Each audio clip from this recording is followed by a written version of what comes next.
మీకు తెలుసా, పసిఫిక్ మహాసముద్రం మధ్యలో మ్యాప్లో ఒక చిన్న చుక్క, అది ఈస్టర్ ద్వీపం. కానీ ఈ చిన్న ద్వీపం శతాబ్దాలుగా చరిత్రకారులను కలవరపెడుతోంది. ఎందుకంటే ఇక్కడ నిరాయుధ సైనికుల వంటి వందలాది భారీ రాతి విగ్రహాలు ఉన్నాయి.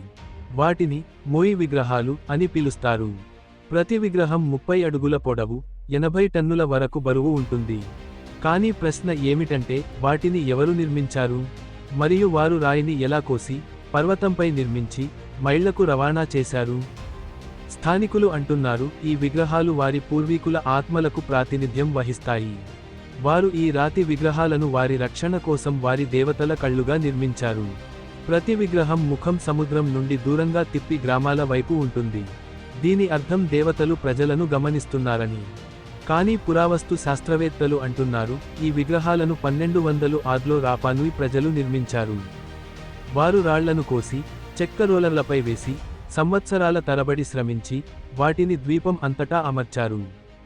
కానీ ఒక ప్రశ్న మిగిలి ఉంది.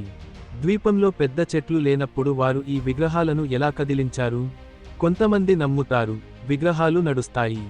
వాటిని తాళ్లతో లాగారు, ఎడమ మరియు కుడి వైపుకు ఊగుతూ. ఇది దేవుని ఆశీర్వాదంలా అనిపించింది. కానీ కాలం మారిపోయింది. ద్వీప అడవులు నాశనమయ్యాయి.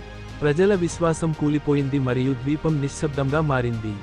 కానీ రాతి విగ్రహాలు ఇప్పటికీ అక్కడే ఉన్నాయి. నిశ్శబ్దంగా ఒక ప్రశ్న అడుగుతున్నాయి.